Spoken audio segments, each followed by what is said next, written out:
Assalamualaikum warahmatullahi wabarakatuh. Selamat pagi, salam sejahtera untuk kita semuanya. Waalaikumsalam warahmatullahi wabarakatuh. Warahmatullahi wabarakatuh. Ya, baiklah, ini kuliah kita lanjutkan lagi, yaitu tentang refleksnya. Hari ini kita akan pelajari apa itu refleks.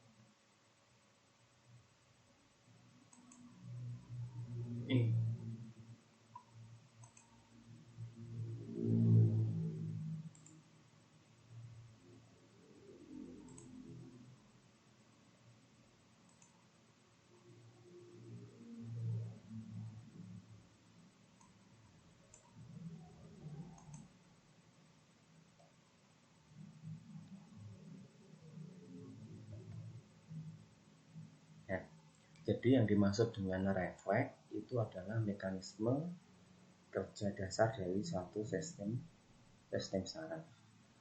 Jadi nanti kalau misalkan kita akan pelajari saraf itu, jadi pertama itu ada suatu reseptor. Jadi reseptor ini adalah penerima dari rangsang misalnya ya. Jadi adalah ini penerimanya, penerima rangsangan yang pertama itu namanya reseptor. Itu bisa di organ misalkan di mana permukaan kulit dan lain sebagainya, atau di luar dan lain sebagainya, itu namanya reseptor. Kemudian dari reseptor kemudian akan dibawa ke pusat pengendali. Jadi kemarin langsung dibawa ke pusat kendali, yaitu di susunan saraf pusat. Di susunan saraf pusat itu ada medula spinalis, kemudian dan juga ada otak. Kalau misalkan itu ekstremitas, reseptornya ada di ekstremitas, misalkan di kaki, kemudian di tangan, maka langsung masuk ke pusat kendali, yaitu bisa di medula spinalis. Kemudian dari medula spinalis kemudian menimbulkan umpan balik. Jadi bisa respon 1 atau respon 2. Jadi menimbulkan langsung umpan balik. Nah, ini yang menyebabkan yaitu respon 1 dan 2 ini yang disebut dengan refleks. Jadi suatu kejadian yang langsung. Jadi adanya reseptor, kemudian pusat pengendali, kemudian akhirnya jadilah suatu respon 1 dan atau 2. 1 ini gambar misalkan bahagia, senang, atau respon 2 yang tidak menyenangkan dan sebagainya.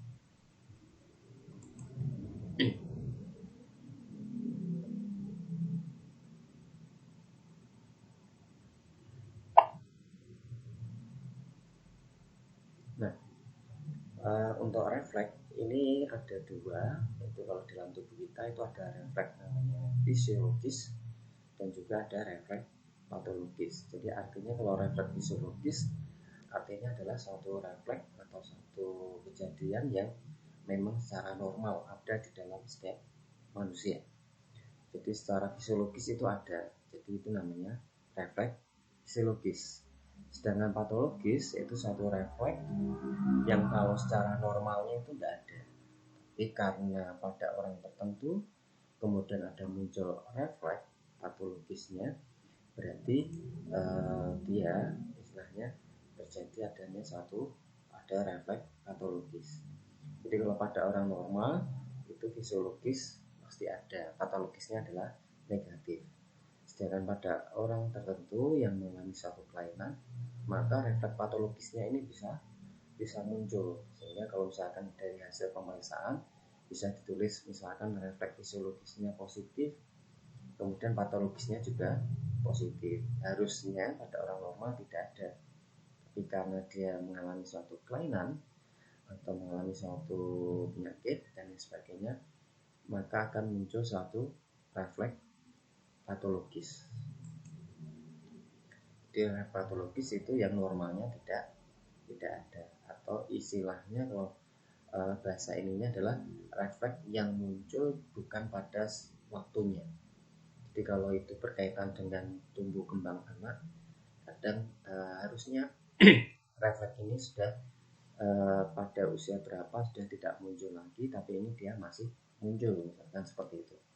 Kalau pada orang dewasa sudah berkembang semua, nah ini bisa muncul kembali karena adanya suatu kelainan. Nah, untuk refleks fisiologis itu nanti ada refleks yang namanya yaitu somatik, artinya adalah berkaitan dengan badan atau istilahnya yang sadar, dan ada refleks yang otonomik, di istilahnya berkaitan dengan yang tidak sadar atau berkaitan dengan kelenjar dan lain sebagainya yang tanpa kita sadari itu akan otomatis. Nah, yang somatik itu bisa melalui jalur yaitu monosilaf, artinya persambungannya itu satu, atau jalur polisinap. Sinap itu persambungan antara, kemarin sudah dijelaskan, yaitu antara neuron satu kemudian dengan neuron yang lainnya. Jadi hanya bersambung cuma satu saja atau banyak sinap. Sedangkan yang refleks otonomik itu biasanya berhubungan dengan misalkan kelenjar, kemudian berhubungan dengan organ-organ dalam dan sebagainya. Seperti kayak misalkan detak jantung, kemudian ada orang misalkan kaget gitu dan lain sebagainya, maka otomatis detak jantung, tekanan darah dan sebagainya akan sedikit meningkat. Nah, ini yang disebut dengan refleks secara otonomik. Nah, seperti itu. Jadi refleks yang di luar kesadaran kita. Nah, kita lanjut ke refleks yaitu somatik. Nah, refleks somatik ini banyak. Jadi contohnya misalkan kayak jalan, kemudian stepping refleks namanya ya. Kemudian ada flexor refleks, kemudian ada lari, loncat, kontraksi otot pernapasan dan sebagainya. Ini termasuk dalam konteks yaitu somatic refleks. Jadi refleks yang berkaitan dengan badan atau soma. Jadi kayak misalkan jalan, otomatis akan mengangkat kaki satu bergantian, atau lari ada saatnya mengambang dan lain sebagainya.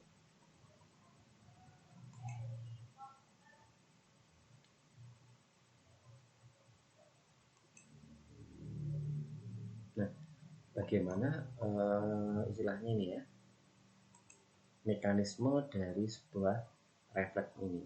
Jadi kita gambarkan misalkan refleks somatik. Nah, ini gambar misalkan di telapak tangan, misalkan di situ ya. Jadi misalkan tangan kita atau misalkan ujung jari ini menyentuh suatu benda, misalkan itu tajam, otomatis maka di ujung jari ini, telunjuk ini, maka di sini ada satu reseptor. Nah, ini penerima rangsangnya. Nah, dari reseptor ini maka dia akan dibawa oleh saraf sensorik seperti kemarin, kemudian dibawa ke pusat pengendali. Nah, yaitu di susunan saraf pusat. Nah, cukup di medula spinalis atau saraf pusat di sini, maka di sini bisa langsung dikasih umpan balik di sini. Jadi dari kornu posterior, kemudian dia memberikan impuls atau reaksi ke kornu anterior di sini, kemudian ke saraf motorik, yaitu saraf efferent. Dari saraf motorik di sini, kemudian dia sampailah ke otot di sini, otot pada lengan di sini ya, yaitu otot pada lengan. Nah, akibatnya dari otot ini akan memberikan suatu rangsangan atau withdrawal, menarik ini ya. Jadi satu rangsangan sehingga otot ini berkontraksi sehingga menyebabkan withdrawal atau menarik tangan untuk menghindari suatu adanya respon ini ya, respon dari paku misalkan seperti itu ya. Jadi tanpa kita sadari, misalkan tangan kita menyentuh suatu paku, maka otomatis. Jadi kalau kita merasa ada cekit atau sakit di sini, maka dia akan memberikan impuls sensorik, kemudian ke medula spinalis, kemudian barulah kontraksi otot, tangan kita akan menarik. Nah, inilah yang disebut dengan refleks. Jadi refleks ini adalah sirkuit atau sirkulasi mulai dari sensorik, kemudian medulla spinalis dan motorik. Jadi kecepatan tangan kita itu tergantung dari saraf yang ada di sirkuit tersebut, mulai dari saraf sensoriknya, kemudian saraf motorik sampai ke ototnya untuk bisa menarik tangan. Nah, ini yang disebut, karena ini masuk di badan, maka contoh di sini adalah salah satu contoh dari refleks somatik. Nah, karena yang digerakkan adalah tangan otot flexor, maka ini adalah contoh dari flexor refleks. Kemudian ada yang tadi somatik lagi, ada yang extensor dan lain sebagainya. Nah, ini menggerakkan secara flexor ini ya. Jadi ada di lengan atas di sini untuk menarik lengan bawah, menghindari adanya satu rangsangan berupa benda tajam di sini atau tusukan. Nah, ini yang disebut dengan, atau istilahnya adalah withdrawal. Jadi flexor reflex, withdrawal reflex ini sama aja, contoh dari somatic reflex.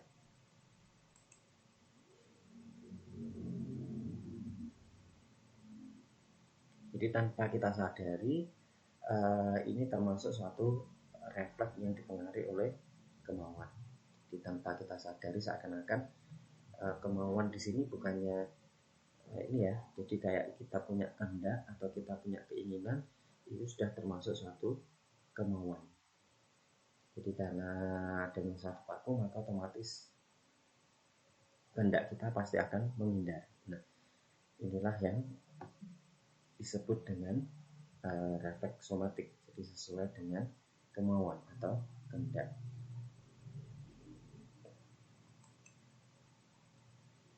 Nah, sebaliknya yang kedua yaitu refleks yang otonomik di sini.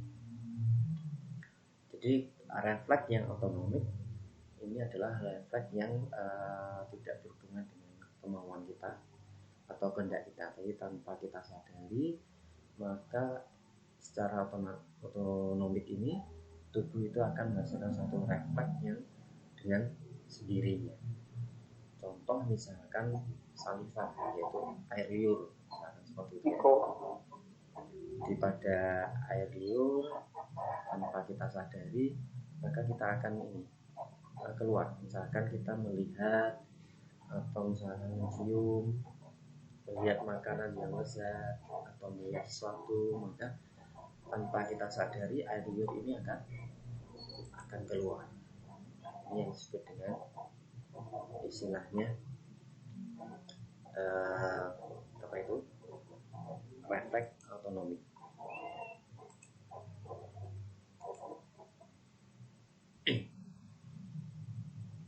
Kemudian ada kelenjar lagrimasi lagi. Jadi kalau lagrimasi yaitu kelenjar pada di sini ya, air mata sama hidung di sini. Jadi kalau misalkan kita kepedesan dan sebagainya, maka akan keluar air mata dan sebagainya. Nah, atau menangis karena sedih dan sebagainya. Jadi tanpa kita sadari, dia akan refleks ini akan berjalan. Nah, kemudian ada lagi contoh yang ketiga, yaitu sekresi dari enzim di saluran cerna. Nah, enzim di saluran cerna sini.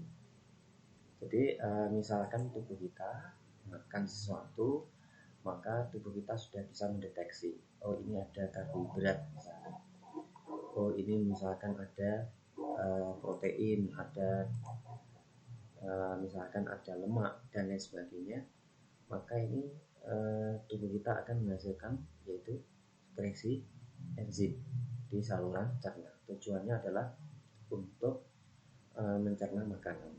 Jadi kalau misalkan ada karbohidrat, maka tubuh akan menghasilkan enzimnya untuk mencerna karbohidrat. Kemudian kalau ada lemak, ya otomatis akan menghasilkan enzim untuk mencerna lemak. Kemudian kalau ada protein dan lain sebagainya.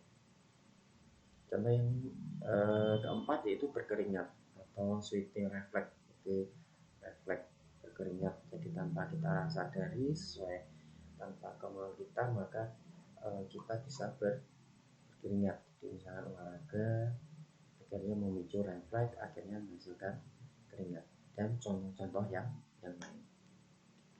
Jadi secara ini refleks fisiologis itu ada yang somatik dan otonomik. Jadi kalau somatik itu biasanya berkaitan dengan tubuh atau dari luar ini, ekstremitas. Sedangkan untuk yang otonomik itu biasanya berkaitan dengan organ dalam. Jadi kayak saliva, lacrimasi, enzim, kemudian berkeringat dan sebagainya, itu contoh dari otonomik refleks.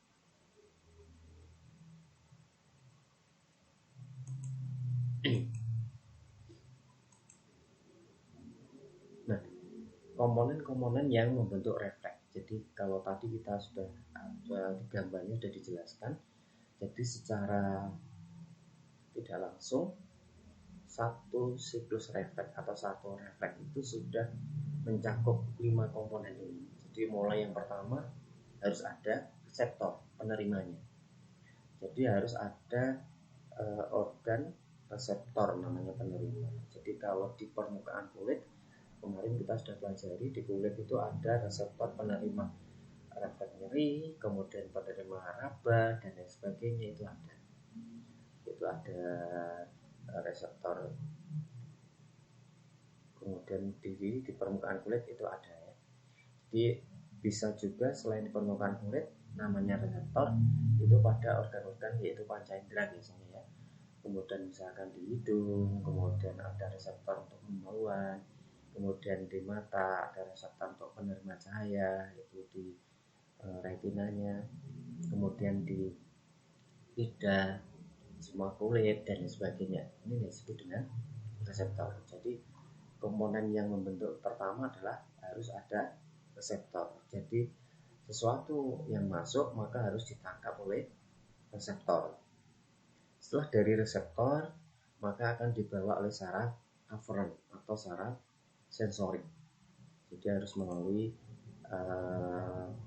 afferent, saraf atau sensorik saraf. Kemudian dari saraf sensorik kemudian menuju ke saraf pusat atau pusat pengendali di sini.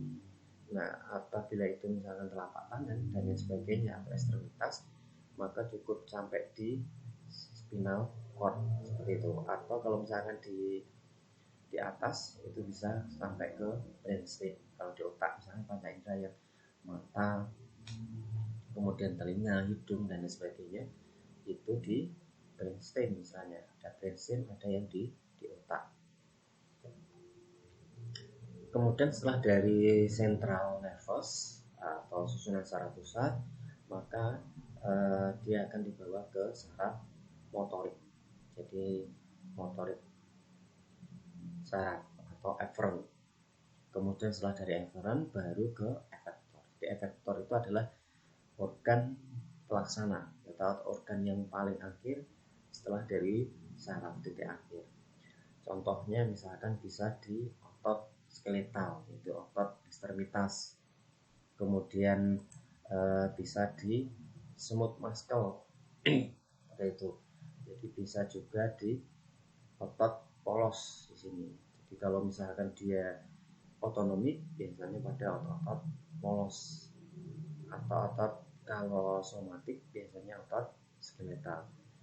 Kemudian cardiac muscle atau otot jantung di sini.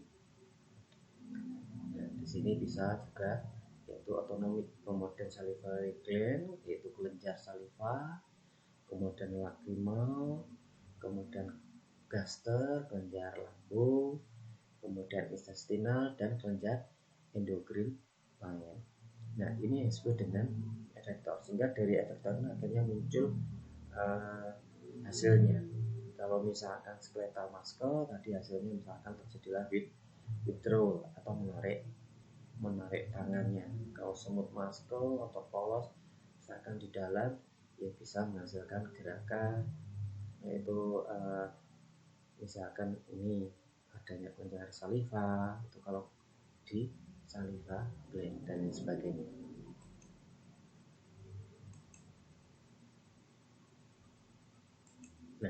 Ini kalau digambarkan tadi, tapi ini contoh untuk withdrawal ya.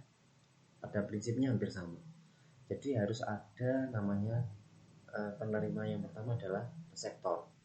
Jadi pada tangan di sini harus ada penerima reseptor. Misalkan itu nyeri, maka reseptor nyeri yang akan menerima. Misalkan itu rabaan ya, rabaan. Jadi kalau di kulit kita ada 2 reseptor kan, kemarin sudah kita pelajari, yaitu ada reseptor Meissner dan Pacini. Kalau itu untuk nyeri, pain, kalau nyeri, maka biasanya yang Pacini, jadi agak dalam. Kalau Meissner itu reseptor untuk raba, di sensasi sentuhan dan lain sebagainya. Jadi kalau misalkan kulit kita diraba saja, itu sudah terasa. Nah, ini adalah reseptor Meissner yang letaknya di mana. Meissner itu agak di permukaan, sementara kalau Pacini itu agak lebih dalam, sehingga untuk merangsang reseptor Pacini atau reseptor nyeri, maka perlu suatu yang agak dalam. Jadi nggak akan ketusuk sampai dalam baru kena ininya. Jadi dia agak menekan lebih dalam sedikit. Tapi kalau cuma luarnya saja bersinggungan, ini namanya rabaan seperti itu. Jadi cukup Meissner aja sudah. Tapi kalau untuk Pacini maka lebih agak dalam sedikit, atau misalnya ditekan. Atau contoh misalkan kita duduk gitu ya, kemudian pantat kita lama-kelamaan jadi panas, nyeri dan lain sebagainya. Nah, ini berarti reseptor Pacini yang ada di pantat itu sudah terkena, sehingga dia akan menghasilkan suatu refleks. Akibatnya refleksnya apa? Kita bisa menarik atau menghindar, istilahnya bergeser tempat, atau istilahnya berpindah tempat, atau menggeser pantat saja dan lain sebagainya. Ini sudah termasuk satu refleks secara fisiologis. Justru refleks fisiologis ini adalah sebenarnya prinsipnya adalah untuk melindungi tubuh. Jadi jangan sampai istilahnya ketekan atau kena nyeri yang terlalu lama. Nah, itu yang pertama, yaitu ada reseptor. Kemudian yang kedua yaitu afferent, yaitu sistem saraf sensoriknya. Jadi harus ada saraf sensorik. Jadi reseptor ini adalah ada saraf sensorik. Nah, saraf sensorik ini biasanya jenisnya adalah tipe A yang delta. Jadi tipe A yang delta. Jadi ada tipe-tipe, kalau kita pelajari saraf kan ada tipe, misalnya tipe A, kemudian tipe B dan lain sebagainya. Ada gamma, alpha, beta, gamma dan lain sebagainya. Jadi tipe A yang delta, kemudian saraf sensorik, kemudian dibawa ke saraf pusat. Ketika ada saraf pusat, ini cukup medula spinalis. Jadi ini gambarnya adalah medula spinalis. Jadi cukup di medula spinalis di sini sudah masuk, istilahnya sudah sampai ke saraf pusat. Dari saraf pusat di sini kemudian langsung diberikan suatu tanggapan atau reaksi atau impuls di sini. Dari cornu posterior masuknya, kemudian masuk ke cornu anterior di depan. Diberikan suatu reaksi langsung, kemudian menuju ke saraf motorik. Jadi biasanya saraf yang dipakai sama, yaitu saraf motorik A, tapi tipenya yang alfa. Kemudian sampailah ke ini otot di sini. Jadi efektornya di sini adalah di otot atau muscle spindle di sini ya, otot rangka. Nah, di sini ada otot-otot. Nah, barulah bisa tangan bergerak. Jadi kalau hanya refleks itu cukup sampai medula spinalis ini sudah terjadi suatu refleks. Tapi kalau ini untuk menginterpretasi, sekali lagi perbedaan antara susunan saraf pusat medula spinalis dengan otak adalah kalau medula ini tidak bisa menginterpretasi, misalkan ini kena apa atau tertusuk apa dan lain sebagainya. Untuk bisa menginterpretasi, maka di sini ini medula spinalis di sini kan berhubungan dengan otak ke atasnya. Ke atasnya berhubungan dengan otak, maka disitulah bisa untuk menginterpretasi. Contoh jelasnya misalkan ini ya, supaya misalkan agak jelas perbedaan antara medula dengan otak.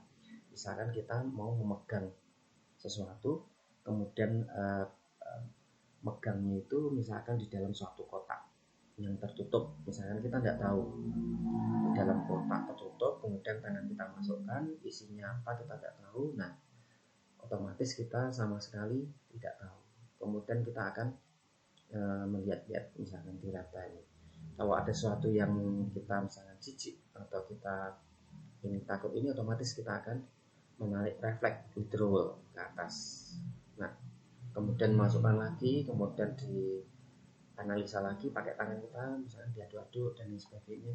Kita lihat misalnya di kotak isinya apa. Nah sampai kita terjadilah interpretasi, maka berarti sudah mengirimkan dari medula spinalis ini, jadi sudah mengirimkan ke otak, baru terbentuklah misalkan interpretasi yang sudah benda-benda yang sudah pernah kita lihat, oh ini mungkin karet, oh ini paku dan lain sebagainya. Nah ini berarti sudah sampai ke otak.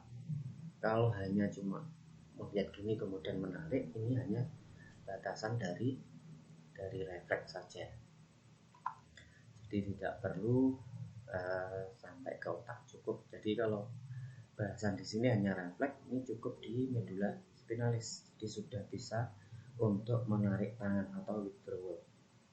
Jadi karena ini modelnya flexor, maka atau disebut dengan flexor refleks. Nah,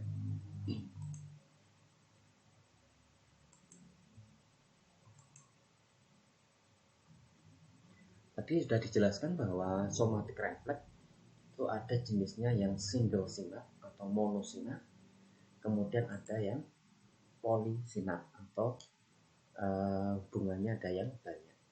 Jadi ada yang disebut dengan monosynapse atau single, kemudian ada yang lebih dari satu yang kita sebut sebagai polysynapse.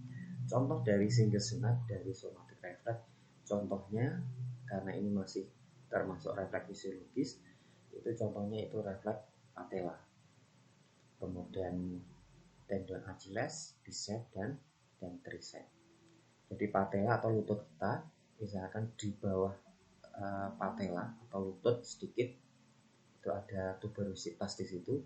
Nah di situ kalau kita ketuk seperti itu, maka kaki kita yang bawah, ekstremitas kaki bawah, maka otomatis akan bergerak ke atas. Ini yang disebut dengan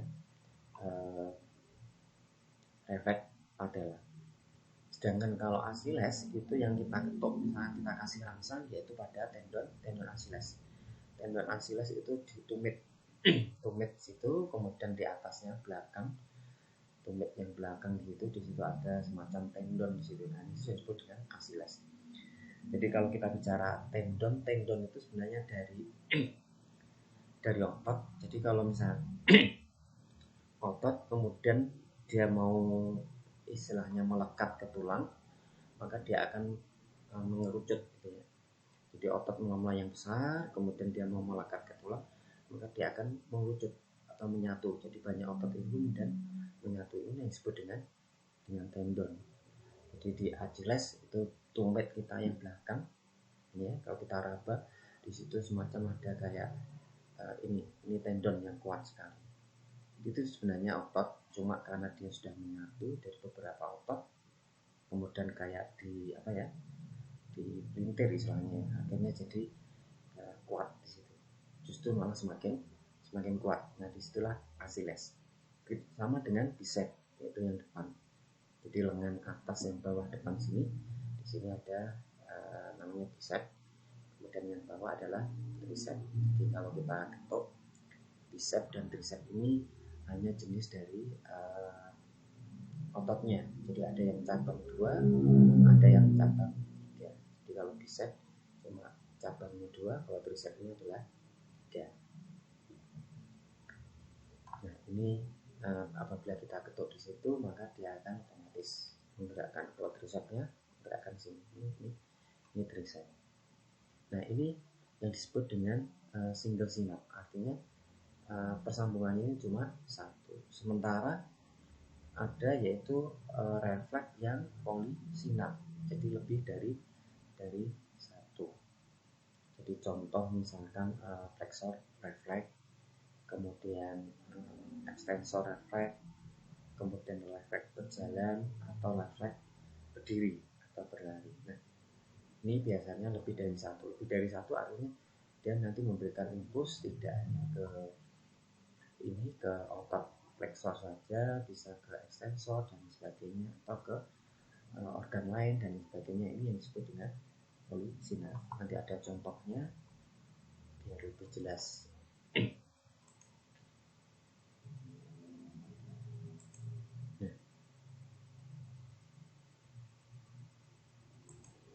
Nah, ini contoh dari patella reflex di sini ya. Jadi kalau misalkan jadi di bawah lutut sedikit, ini tuberositas di sini. Nah, jadi ini otot dari istilahnya ini ya, start otot paha. Jadi di sini otot paha, kemudian dia sampai ke di istilahnya insersionya, jadi sampai ke tulang tibia di sini. Jadi dia akan sampai ke tulang tibia. Jadi kalau di sini tendonnya di sini, itu tendon dari patella di sini, itu tepatnya di bawahnya persis dari lutut sini ya. Jadi kalau di sini kita ketuk, misalkan pakai hammer refleks, pakai hammer ini, pakai palu refleks, maka kalau kita tutup di sini, maka otomatis akan mengenai reseptor itu, reseptor di tendon di sini. Nah, reseptornya di sini nanti akan merangsang di sini, kemudian akan masuk ke sensori neuron, masuk ke posterior, kemudian masuk ke, nah di sini cuma satu sinap. Nah, di sini akan menggambarkan yaitu cuma sambungannya cuma di sini, satu sinap di sini, kemudian ke motorik, habis itu langsung memberikan withdrawal, maka akan terjadilah suatu ini telapak yang bawah di sini adalah istilahnya ini. Jadi kemudian tungkai bawah di sini, kaki ini akan terangkat ke atas. Jadi ini yang disebut dengan refleks patella.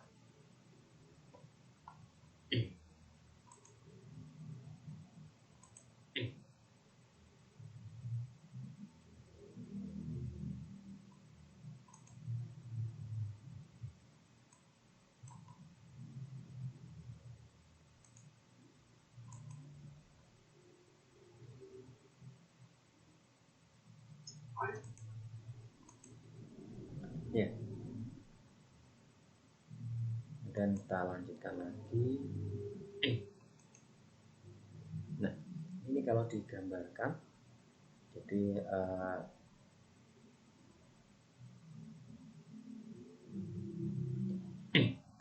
ada saraf.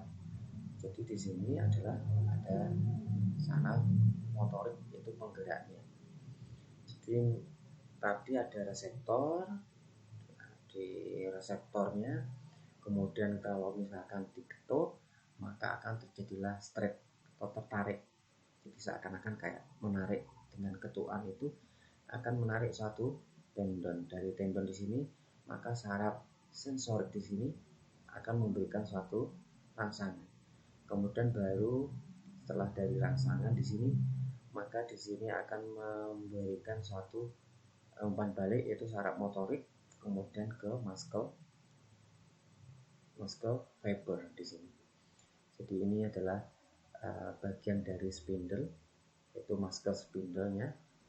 Nah, di sini adalah gerakannya, sehingga dari sini akan mengakibatkan muscle spindle atau otot-otot ini akan berkontraksi, sehingga akan menyebabkan withdrawal. Ini kalau kita perbesar ini ya gambarnya, yaitu ada muscle spindle, kemudian juga ada muscle fiber. Ini perbedaannya hanya ini muscle efektornya yaitu di muscle spindle. Ini namanya muscle spindle, yaitu dia di antara otot-otot. Jadi kalau kita perbesar, jadi walaupun otot itu otot lurik atau otot sadar, maka dia bentuknya kayak serabut-serabut banyak ya. Jadi kalau kita pernah makan daging, itu kan kayak berserat-serat panjang gitu ya, serabutnya. Nah, itu yang disebut dengan muscle fiber atau ototnya, seratnya. Kemudian di tengahnya itu ada namanya yaitu muscle spindle. Nah inilah untuk yang menyebabkan ini tadi, refleks tadi di saraf sensoriknya dan saraf motoriknya. Jadi kalau misalkan di sini diketuk, maka muscle spindle-nya maka akan menghasilkan saraf sensorik, kemudian ke medulla spinalis, kemudian masuk ke saraf motorik di sini. Nah dari muscle spindle ini maka dia akan menggerakkan muscle fiber atau otot, akan terjadilah suatu kontraksi.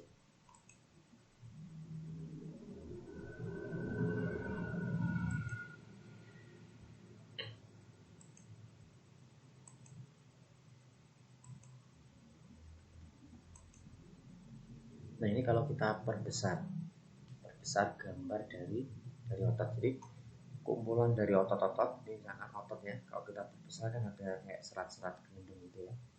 Nah ini kalau kita otot kemudian mengumpul, kemudian akhirnya akan menjadi satu. Nah ini disebut dengan tendon. Jadi kalau misalkan otot ini mengumpul menjadi satu, ini jadilah suatu tendon. Kalau besar semua nanti nggak bisa mengecil. Contoh juga misalkan di telapak tangan kita. Nah ini yang kelihatan. Nah ini salah satunya, ini sebenarnya adalah tendon di sini. Nah, dia sudah mengumpul. Ini tendonnya kelihatan putih. Nah ototnya di mana? Ototnya yang kelihatan besarnya di sini. Nah, di tangan kita. Ini ototnya. Kemudian ini masih kelihatan, istilahnya masih kelihatan kayak gambar seperti ini yang warna kuning-kuning ini ya. Ini ototnya. Kemudian dia karena banyak, kemudian dia menyatu. Nah karena ini di jari tangan, maka dia sebenarnya spindle menyabang ini ya. Kemudian ada yang tendon di sini, kemudian ada yang sini, kemudian ada yang sini lagi. Akhirnya di sini pecah jadi ini. Akhirnya sampai ke jari-jari ini baru. Jadi tendon ini sebenarnya juga otot, cuma karena dia sudah mengecil di otot ini, kemudian sudah mengecil, jadi justru malah kuat di sini. Ini namanya tendon. Nah, jadi tendon di sini tadi pada patella. Jadi kalau misalkan tendonnya kita ketuk, jadi seakan-akan kayak menarik. Maka sudah jelas suatu strap itu atau tertarik, strap atau diregangkan. Jadi kalau tendon ini kita ketuk, maka akan terjadi stretching. Nah, dari stretching ini maka akan merangsang yaitu reseptor yang ada di muscle spindle tadi, kemudian masuk ke sensorik seperti itu ya.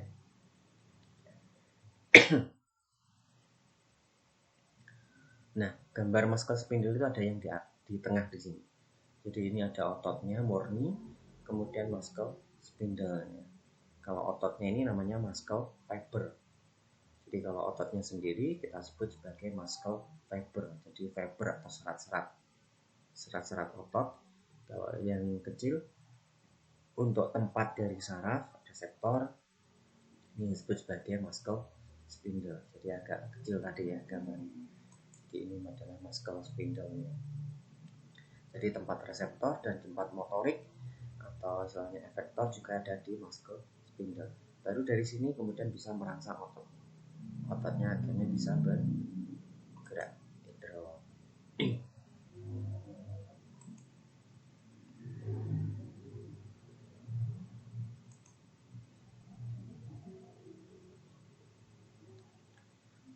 Jadi muscle spindle, jadi fungsinya dia bisa fungsinya adalah sebagai reseptor refleks regang. Jadi kalau misalkan diketuk maka akan menghasilkan regangan. Jadi seakan-akan kayak misalkan ini normalnya gini, kalau kemudian diketuk maka akan agak turun ke bawah, jadi kayak semacam kayak ditarik sedikit meregang.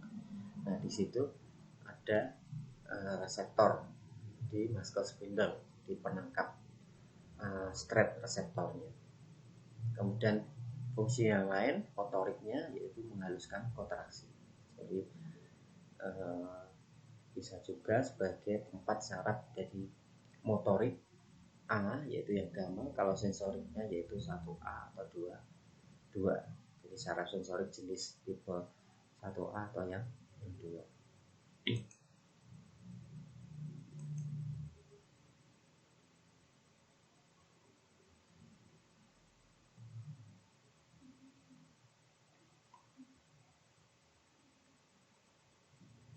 Jadi reseptornya yaitu muscle spindle, kemudian sensoriknya yaitu penerimanya 1A atau 2A. Kemudian pusatnya yaitu di medula spinalis, kemudian masuklah ke motor neuron alfa, yaitu di alfa, kemudian dibawa ke motor neuron A yang alfa, kemudian efektornya ke muscle fiber di sini, baru akhirnya jadilah ke ini muscle fiber. Nah, ini contoh yang tendon Achilles sekarang. Kalau Achilles letaknya di sini. Nah, di sini. Jadi tumit, belakang tumit yang di sini. Yang kalau kita pegang tuh kelihatan sekali ya. Jadi kayak semacam benang gitu ya. Bukan benang yang kuat. Jadi itu sebenarnya ini kumpulan dari otot di sini. Dari otot di sini kemudian mengumpul menjadi suatu tendon. Jadi kalau kita ketuk di sini, maka otomatis ini ya, maka kaki ini akan telapak kaki ini atau kaki bawah ini maka akan bergerak ke atas. Jadi seperti itu ya. Ini contoh mengetes yaitu refleks Achilles atau tendon Achilles, atau nama lainnya adalah ankle jerk reflex. Jadi refleks fisiologis untuk Achilles. Ini yang ketiga yaitu tentang tricep. Jadi ada bicep, ada tricep. Kalau tricep itu yang belakang tadi ya, jadi yang sebelah belakang. Kalau bicep itu yang sebelah depan. Jadi ini contoh yang sama prinsipnya. Jadi kalau misalkan ini kita ketuk, otomatis dia akan menggerakkan. Jadi karena fungsi dari tricep itu adalah membuat ini extension. Kalau bicep otomatis ketuk maka akan membuat ini akan menarik menjadi flexor, menarik tangan. Ini contoh dari misalkan tricep reflex atau nama lainnya adalah tricep jerk reflex.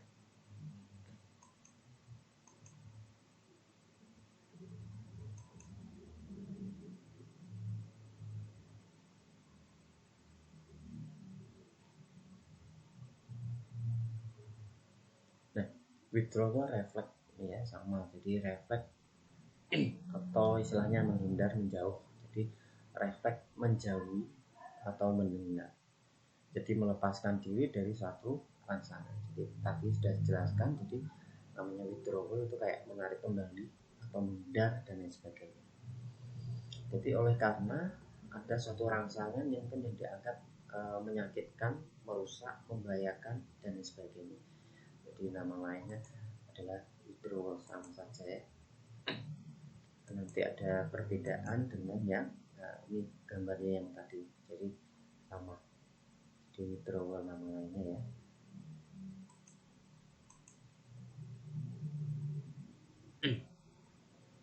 Nah, contoh lain dari withdrawal reflex misalkan ini kucing lari misalkan melihat anjing ini ya, atau pencopet menjauh melihat ada polisi dan sebagainya. Ini adalah suatu refleks yang menghindar.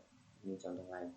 Kemudian refleks lari, kemudian berjalan, kemudian sembunyi, pura-pura melakukan sesuatu dan lain sebagainya. Itu sebenarnya bisa disebut sebagai bahasanya yaitu withdrawal atau menghindari suatu pengaruhnya.